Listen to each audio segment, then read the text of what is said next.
What a headshot! What a head! How's it guys, this is Dayvy, FPL, and welcome back to the Fantasy Premier League video here on my channel. Now in this video, I will take you guys through the ultimate guide to the end of the season. So yes, double game week 29 all the way to single game week 38. I will take you guys through the ultimate guide to the fixtures now that we are on international break. Now the nice thing about the fixtures is unlike the players, yes we still have some international games still to come, injuries could happen there, injuries could happen when these players return to training, but don't worry, the fixtures can't get injured and the fixtures won't miss out, unless it is of course a blank game week. So in this video I'll be going through all the upcoming doubles that have just been announced and give you guys the overall structure from now till the end of the season. I will take you guys through some chip strategies if you guys still have certain combinations of chips and where I would actually use them.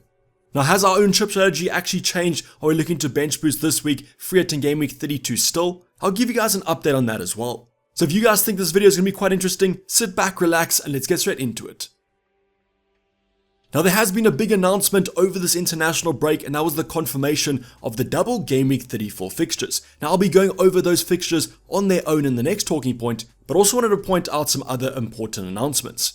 So double game week 31 / double game week 32 has not been confirmed yet. If you guys do recall, Brighton were kind of rumored to potentially get a double in those game weeks.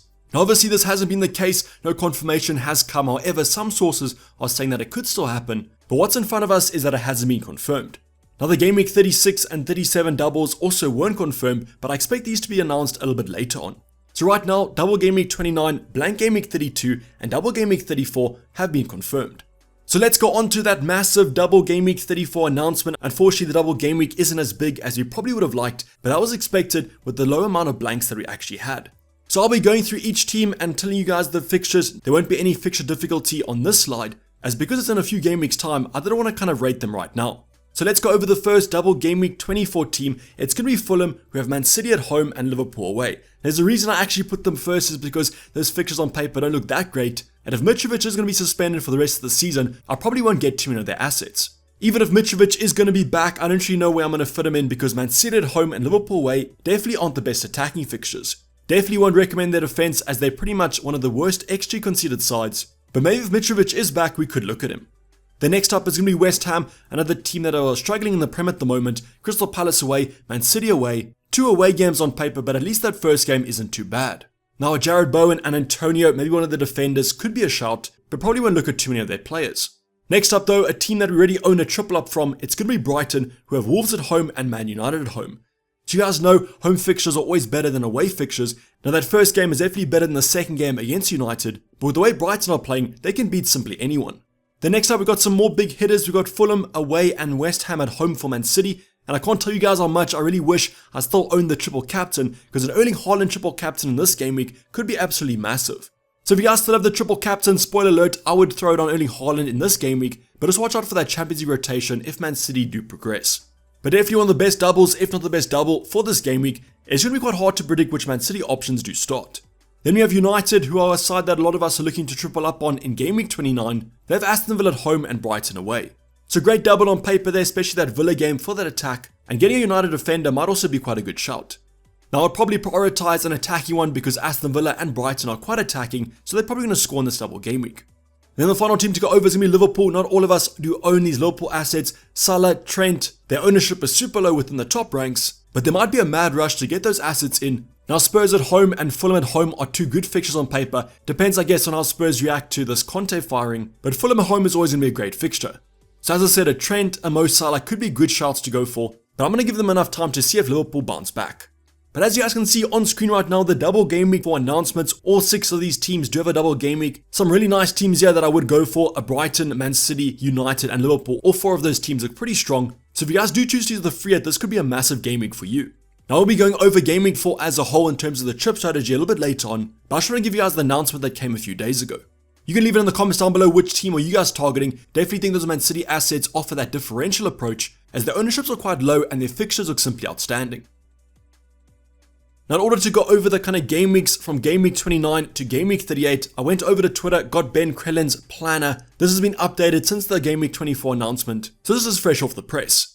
Now the first thing I do want to note is that we have had a good prediction of the very likely double game weeks, and that's why you guys don't see a possible game week anymore, as the schedule's pretty locked in. So you guys can see that Ben Crellin is predicting the double Game Week 36 and double Game Week 37 fixtures, and you guys can see those in orange. Now in terms of the yellow fixtures, those are the confirmed double game weeks. We just spoke about the Game Week 24 ones. Now in terms of the overall structure from Game Week 29 to Game Week 38, we have a double game week happening this week, double Game Week 29, then we have a blank Game Week 32, a double Game Week 34, and double Game Week 36 and 37. Now we might also have another blank game week, I do believe. In terms of the FA Cup, whatever teams progress to the FA Cup final might also be a blank. But for now, what's in front of us is going to be what's in front of you, so let's go over some analysis. Now the first area I want to focus on is going to be the right hand side, double game week 36 and double game week 37. You guys can see that Brighton have 2 double game weeks back to back, which is simply outstanding.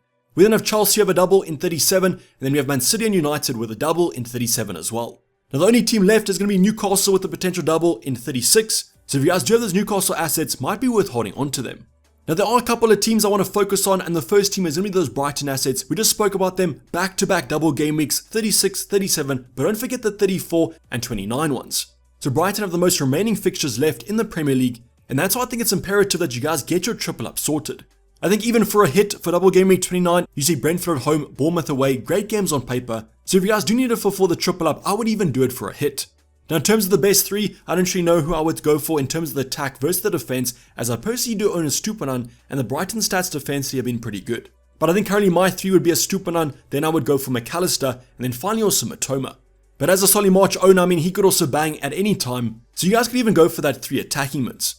So the first team, Brighton, definitely I would focus on them, the most remaining fixtures as I mentioned, so that's basically guaranteed points. Then the next team is going to be Liverpool. I've mentioned that Trent and Salah aren't in many of our sides, but with the fixture and blank game week 32, if you guys don't have a free hit, I would definitely consider their assets. Now yes, the double game week 29 fixtures aren't that great. They then face Arsenal in game week 30, but you guys know Liverpool, they play better against the better teams. So luckily, they're not playing Bournemouth and Fulham in double game week 29, because against Man City and Chelsea, most Salah might actually score. But as mentioned, the main thing about them is they don't blank in game week 32, so if you guys don't have a free hit, I would consider these Liverpool assets quite heavily.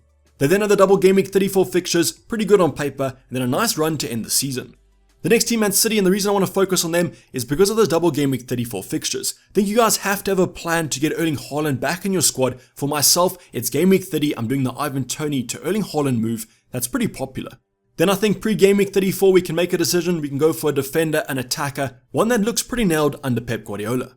Also added to that, they do have the double game week 37 fixtures, so you guys can just keep wherever you have from game week 34. Then the last team is United, and the big thing about United is they have a lovely double in 34 and also 29. Then added to that, they have a Bournemouth double in 37, which should give you some FPL points. Now unfortunately, they do also blank in game week 32, and that's why I want you guys to consider them this week. If you are going to bring them in, make sure that you're looking to maybe free it in game week 32. But the nice thing about these 4 teams is that they are pretty quality sides. I know Liverpool, I've kind of squeezed them in there. I'm a Liverpool fan, but I know we're not playing well at the moment. But at least the attacking stats are still looking pretty strong. So the nice thing is with these 4 teams, they guaranteed fixtures, they guaranteed F4 points, as they usually play pretty well. So as long as you guys are buying assets that are nailed to start, they should hopefully get you some F4 points. Now the first kind of chip I want to go over is going to be all about the bench boost. Now there has been a little bit of talk about a potential bench boost in 34 versus game week 29. So I myself am looking to bench boost this game week. I think it's going to be a great game week to go for. It was the current plan I went for when I wildcarded, I think in game week 26. Now my personal take on the game week 29 versus game week 34 bench boost is I would probably bench boost earlier on, and that's going to be the game week coming up. Obvious reasons for that is that we do have injury news, we can't exactly plan what's going to happen in the future, so if you guys have a full playing bench at the current moment that looks like it could get you FPL points, I would just go for this game week. Now I'll be discussing a strategy that I would go for the game week 34 bench boost in the next talking point. Now in terms of triple captaincy, I would definitely go for the game week 34 if you are using a chip in game week 29. I've always said this, I would captain Erling Haaland on my triple captain, and that's how I did go from him about game week 20. But what happens in game week 34, he has better fixtures, absolute plum fixtures on a platter here, Fulham away and West Ham at home. Now as long as he won't be rotated in the Champions League, I would definitely use my triple captain here, but as mentioned, there might be some rotation around these other competitions. Then the final trip I want to go over is going to be all about the free hit, and I do think there's 2 game weeks that I would potentially use the free hit. It's blank game week 32 and double game week 34. Now I myself do own the free hit, so this is a debate that I'm currently going for. It's do I free hit in a blank or a double game week? So let's take a look at that game week 32. I think it's the safe option. A blank game week free hit is always a safe option because it's always guaranteed to outscore your current team. What I mean by that is, for example, let's say that you have 8 players for blank game week 32. Using the free hit, you'll get a full starting 11 of quality options. So theoretically, the free hit side should always outscore your original side unless there's some massive surprises. Now in terms of GameWeek 32, the reason why it's quite popular is a lot of us do own these Brighton assets, are looking to triple up on these United assets this game week. I'm looking to bring in Luke Shaw, a Bruno Fernandes, and therefore that's 6 options that do blank in GameWeek 32. You guys want those assets afterwards as well because Brighton have a double game week, Man United have a double game week, so GameWeek 32 is the perfect solution to that. Added to that, we also have those Arsenal assets we're transferring out. Arsenal have a lovely fixture, Southampton at home in GameWeek 32, so we can bounce back on them. The one team that I want to put some focus on though is going to be those Liverpool assets. If you guys are looking to bring a Salah, a Trent in the next couple game weeks, the free hit in GameWeek 32 is a little bit useless for that team. You'll want those Liverpool assets anyways in GameWeek 34, but I guess you could still free it if you have Salah on your side come GameWeek 32. The last team to talk about is going to be that Man City side. We obviously will own only Haaland come GameWeek 30, so that's another play that will blank in GameWeek 32. So that's why for me GameWeek 32 does make sense, but when I did look at my GameWeek 34 squad, I didn't own that many double game week options. Yes, I had the Brighton triple up, I had the United triple up, I've got Man City assets like an Erling Haaland, but those Liverpool assets might be quite hard to get. But my current plan is probably to downgrade Harry Kane to afford Mo Salah and probably take a minus for it going into that double game week. So for my own kind of analysis for my own team, I'm looking to still free it in Game Week 32, but what I want you guys to do is do your own analysis on your own sides, because Game Week 34 free it might actually be worth it because the bigger teams double, and if you can't afford these big Game Week options, it might be worth negating the blanks and going rather for the doubles. So what you guys can go do is plan your future transfers, plan your team, how it's going to look in blank Game Week 32, double Game Week 34, and then you guys can make an informed decision of when to use the chip. Please don't just because I'm free hitting in Game Week 32, you also make that decision. Everyone's team is different. Also added to that, make sure that you guys are accounting for the Game Week 36 and 37 doubles. For example, you're still going to own those United assets, those Man City assets, and those Brighton assets still have 2 doubles coming up. So as mentioned, to kind of conclude the free hit debate, I'll be personally free hitting in probably blank Game Week 32, but I think Game Week 34 might be a little bit of a nice differential alternative. Let me know what you guys think about the free hit in the comments down below. Also, if you guys have any chips, you can also ask questions down below. Obviously, I can't account for every kind of combination, but I will try and help you out in the comments down below or on my Discord server. Now, the final talking point to go over is going to be all about the wildcard plus the bench boost. And the first question I want to clarify, because I always get this question in my Twitter DMs, on the YouTube comments, the Discord comments. No, you can't use 2 chips in one game week. While that might be quite nice, FPL doesn't allow it according to the rules. So what to do if you guys do have the wildcard plus the bench boost? Well, the best scenario I would personally go for is wildcarding in Game Week 33 and bench boosting in Game Week 34. Yes, Game Week 34 doesn't have the biggest doubles in the world, doesn't have the most amount of fixtures, but still some really quality double game weeks that you guys can take advantage of, and it might even be more differential. So I think the perfect scenario is to use the wildcard and the bench boost back to back, Game Week 33, Game Week 34, and that surely should give you some FPL points. But if your team does look pretty bad for this upcoming game week, I think a double Game Week 29 team looks pretty fine. Seems like it's pretty easy to get a respectable starting 11, but if you guys can't, then you can wildcard this week. Just make sure that you are accounting for the blank game week if you're going to free it, if you're going to not, depending on if you have the chip. Then you guys can still prepare for a bench boost in Game Week 34 as it's not that far into the future. But I just want to clarify these 2 points about the 2 chips in one game week and the wildcard plus the bench boost, as I have had a couple of people reach out to me and ask me these questions. But this is basically for the video, guys. Hope you did enjoy it. If you didn't like, if you didn't subscribe, if you haven't subscribed yet. I'll be seeing you guys for tons of more content coming up this week, so make sure that the bell notification has been turned on and that you guys are following me over my Twitter page. But I'm going to sign off. This has been Dayvy FPL and I'm out. Cheers, bye.